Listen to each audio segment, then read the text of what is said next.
Please give a round of applause to Attorney Harry Roque. Magandang gabi po sa inyong lahat. At una-una po, maraming salamat po. Dahil bagamat isang buwan lang nakalipas, present sa election po ang sakit ng ating mga damdamin sa ginawa nila sa mahal nating dating Presidente Rodrigo Roa Duterte. Kung nanonood po kayo dun sa aking mga vlog, ang sabi ko, tumatamis ata ang mangga. Dahil nakita naman natin kung anong nangyari sa Senado. Nadidetalye na kung paano nila pinagplanuhan taon ng binilang para makidnap at mawala bilang tinik sa kanilang mga plano na magkaroon na naman ng Marcos forever. Sabi nila, huwag daw ako magpolitika. Dadasal na lang ako mamaya para ako mabawi yung aking mga political na sasabihin. Pero hindi ko dapat magpupa ang sakit ng ating mga loob. Dahil ang ginawa po nila, hindi lang po nila kinidnap ang pinakamahal na presidente sa kasaysayan ng ating bayan. Linabag po nila ang soberenya ng ating bayan. Linabag po nila ang jurisdiksyon ng ating mga hukuman. Binawaliwala nila ang pagiging malayang bansa natin. Binaliwala nila ang tinatawag natin na rule of law. Ano kaya ang mangyayari kung kidnapin din natin sila pagdating ng panahon para mapaalis sa Pilipinas at mapakulong at mahatulan ng mga dayuhan? Golden rule lang po yan. Minsan na silang napalayas sa ilang bayan natin. Ngayon, ang ginanti nila, pinalayas din nila ang ating pinakamamahal na Rodrigo Roa Duterte. Ang pagkakaiba, nang pinalayas sila sa Pilipinas, kinasuklaman sila, sinusuka sila. Samantalang ang Presidente Duterte, hanggang ngayon, iniiyakan ng marami dahil narito ngayon sa isang dayuhang lugar. Hinuhusgahan ng mga dayuhan na alam natin na pinakaayaw mangyari ng ating mahal na presidente. Huwag po tayong makakalimot. Huwag tayong magpatawad. Dahil yan po talaga ang ating pagkakamali. Nung minsan, nagpatawad tayo. Walang nakulong sa kanila. Sa kabila ng pagnanakaw, sa kabila ng pagpapatay, sa kabila ng paglalabag ng karapatang pantao.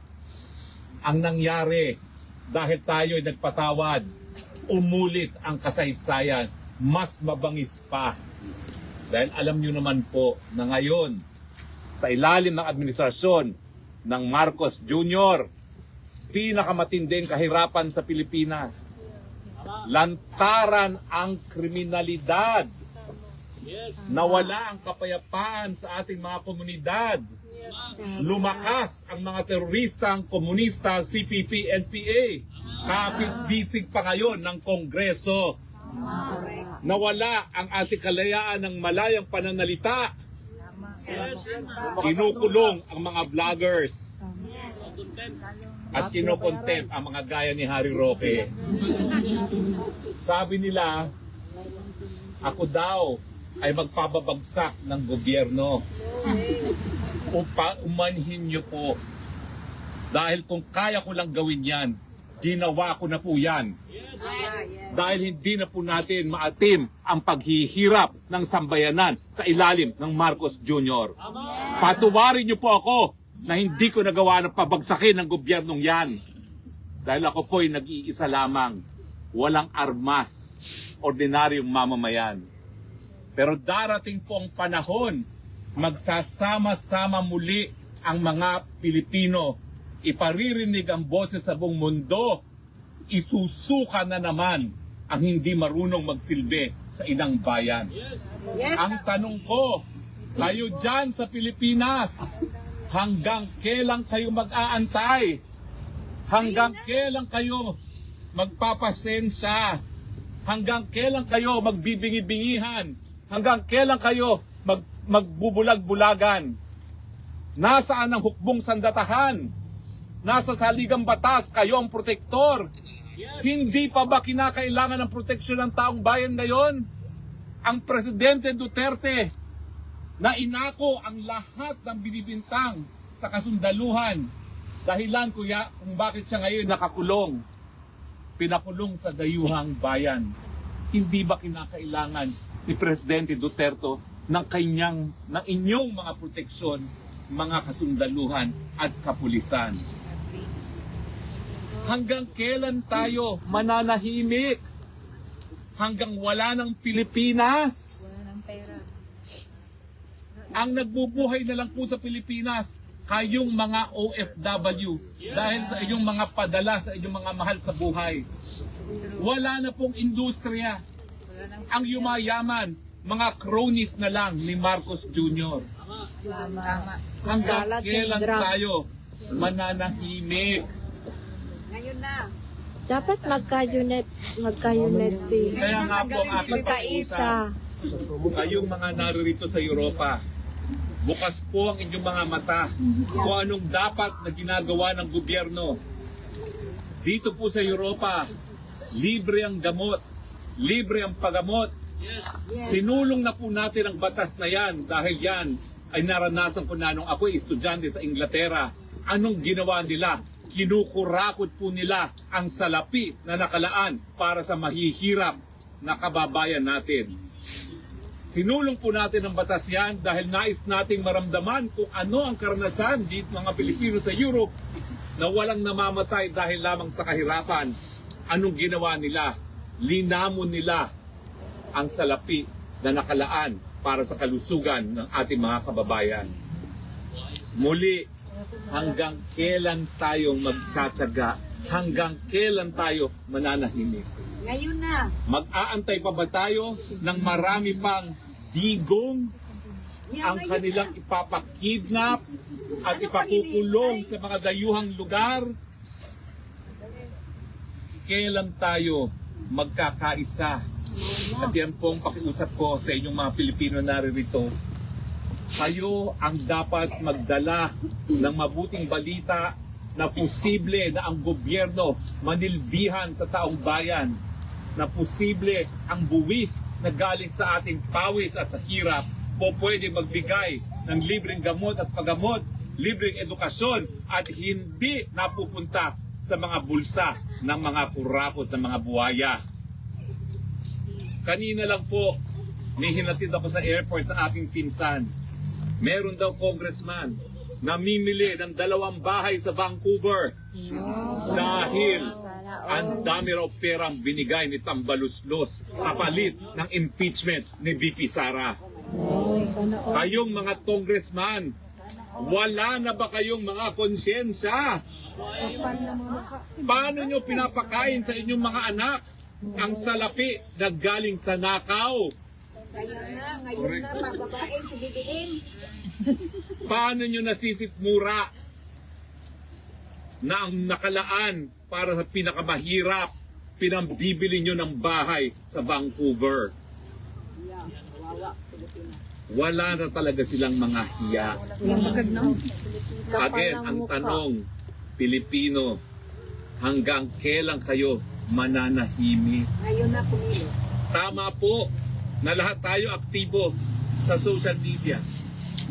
Tumaas po ang balahibo ko nang umabot ng 270 million ang aking viewers sa Facebook. Ang sabi ko, saan galing yun? 110 million Filipinos lang. Baka naman pati sa viewers, merong dagdag bawas. Pero naisip ko, May marami foreigners sa din atin nanood. ang nag-iisip na sapat na yung kanilang boses sa internet. Tama po yan na magsalita tayo sa internet dahil yan ay binigay, teknolohiya na binigay ng Panginoon para marinig ang ating boses. Pero hindi po yan sapat. Kinakailangan lumabas pa rin, makiisa at magsumigaw sabay-sabay. Tama na, sobra na. Palitan na. Sa mga darating na araw, titindi pa po ang pagigipit na gagawin nila sa akin. Tagaan nyo po yan sa bato. Lalong-lalo na binigyan nila ako ng dangal nang ako'y pagbintangan na ako daw ang nagkalat ng pulboronic video. Sana nga po, pwede pong tanggapin yung dangal na yan. Dahil ang pulboronic video po, ang nagbigay patunay sa matagal nang sinasabi ni Tatay Digong na matagal na niyang alam na gumagamit ng pinagbabawal na droga ang Marcos Jr. Pero ano po nangyari sa pulboronic video? Wala lang. Alam namin, gumagamit siya. Wala lang. Hinayaan pa rin nating manatili sa pwesto ang taong wala sa tamang pag-iisip. Nagtataka ba kayo kung bakit ginawa niya ito kay Tatay Digong? Dahil ito'y impluwensya ng pinagbabawal na gamot. Sinong nasa tamang pag-iisip ang magbibigay ng kapwa Pilipino para husgahan ng mga dayuhan para sa mga krimen na nangyari sa Pilipinas? Kilawan niya Yung parang pulboronic wala video nang po mag-control sa kanya. ang talagang nagpaniwala sa marami sa atin na wala siya sa tamang pag-iisip. Pero anong nangyari? Wala lang. Siguro nga, bangag siya. Wala lang. Tinanggap. Walang nangyari. Bakit niyo tinatanggap ng presidente na may kapangyarihan na kaladkarin tayo sa giyera na wala naman tayo kinalaman ay wala sa tamang pag-iisip? Ay, winawarning na po. Tumahimik na raw ako. Maraming salamat po. So anong Nais ko pong solusyon natin batiin yan? ang kapulisan ng mga taga-Holland. Hello! Hello, Minirbulichi! Hello! Thank you very much! Thank you. Pwede na naman welcome here eh? Pwede na naman ako magsisigaw dito. Pero anyway, hindi po ako magtatagal. Kasi baka mamaya, hindi na tayo payagan dito. Malamig. Pero ang tanong ko po, lalong-lalo na doon sa mga nasa Pilipinas, hanggang kailan kayo magtsatsaga sa ganitong buhay? Kaya nyo pa bang mag-antay ng 3 taon? Meron pa ba tayong Pilipinas sa 3 taon? Mag-aantay pa ba tayo? Kung nagawa na natin 2 beses yan sa kasaysayan natin, bakit hindi nangyayari ngayon? Wala Ibalik akong ang krimen akong people's power ulit, di ba? dahil nakasaad sa saligang batas ng people power ay kabahagi ng ating kasaysayan. So, ibalik ulit. Kami po sumusunod sa batas.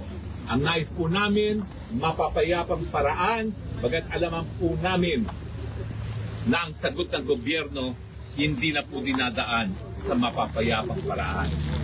Dinadaan sa kidnapping, dinadaan sa tanim kaso, dinadaan sa pandaramdom. Well, gaya ng aking pangako, hindi na ako magtatagal. Dahil baka wala na rin tayong permit sa susunod.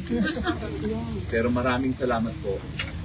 Ang aking panawagan, hanggang kailan Pilipinas ang inyong pasensya? Tama na. Sobra na. Magandang gabi po. Thank you.